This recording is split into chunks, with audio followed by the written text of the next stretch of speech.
Today we're going to talk about exposing 4 myths about ADHD. I'm Angela. I'm here to help you live a more purposeful life in your relationship with God and with one another. I am passionate about breaking the stigma of mental health issues among fellow Christians. We've all heard someone say, I am so ADD. Usually they're referring to like forgetting something or being scatterbrained or not following through on something. And I know it's a completely innocent comment, but you cannot just be ADD for 10 minutes when you forgot to do something. It is a psychiatric disorder and it's something that is serious and people struggle with it. So we need to take it seriously. So let's just talk about really what those myths are that people are struggling with and really that keep us back from understanding what ADHD really is. When Michael and I were about 4 years into our marriage, we were desperately trying to figure out what he was struggling with. And the obvious thing was ADHD, since he had been diagnosed with it as a child. And so that's where we started. The first thing that I did was read an incredible book that I fully recommend that is titled You Mean I'm Not Lazy, Crazy, or Stupid by Peggy Ramundo and Kate Kelly. We just wanted some answers. I mistakenly felt like he just didn't want to grow up, and since I had been an adult from the age of 3, according to my family, this did not create marital bliss in any sense of the word. So Michael was really just having trouble focusing and concentrating on things. He had trouble sitting still in a church service, and he would get up 3 or 4 times in the course of a couple of hour church service, and he would blurt out inappropriate things in a social setting. And that's probably my definition of inappropriate, because at that time I was super uptight, so I'll take a little of that blame, I guess. He didn't see the long-term consequences for his actions, and the bottom line is that his brain was working differently than mine, and we were clashing big time. If you've ever kind of wondered what ADHD is all about, let's just kind of expose those cultural myths that keep us from really understanding this illness. So 4 myths.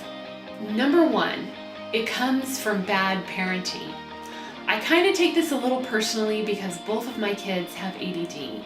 And I remember when I was pregnant with both of them, just praying that they would not struggle with this disorder. And I did everything that I could think of to kind of set them up for success. I didn't let them watch TV until they were older, and even then it would only be 15 minutes at a time. I had a structured environment for them.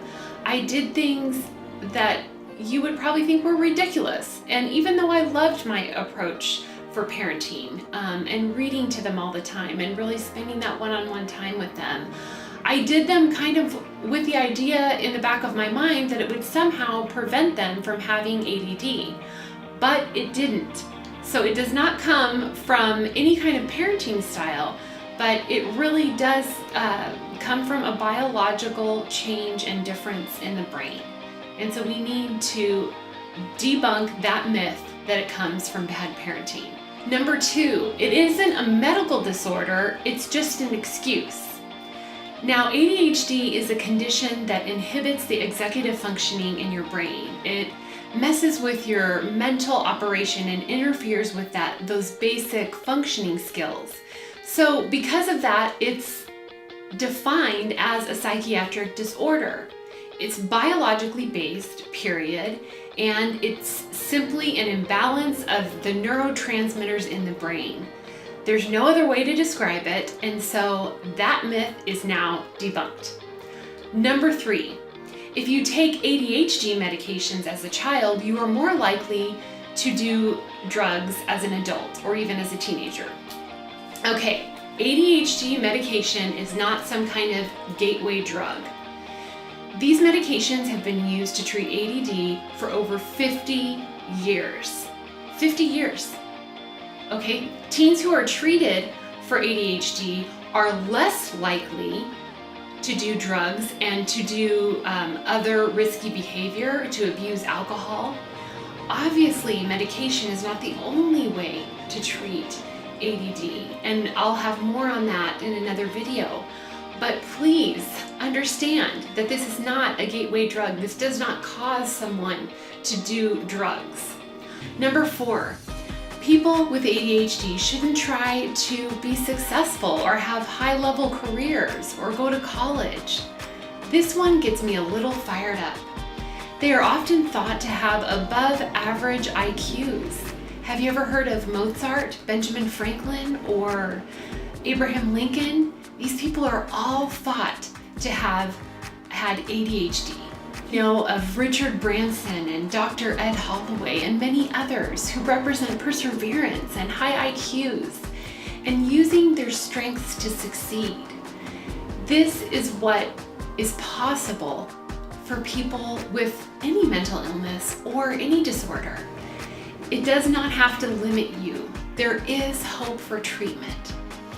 Let's challenge these myths and believe the truth about who we are. We are all made in God's image, and we may live in an imperfect world, but let's remember what 1 Corinthians 12:4 says. God's various gifts are handed out everywhere, but they all originate with God's Spirit. What ADHD myths have you heard, and how can you debunk them? I would love to hear from you in the comments below. Please subscribe to more videos. I'll be sharing some great tips and encouragement for whatever it is that you're facing, whether you have a mental illness or have a loved one who does. I'll see you next time. Please subscribe to more videos. I'll be sharing some great tips and other information about how to cope with mental illness and how to fight it.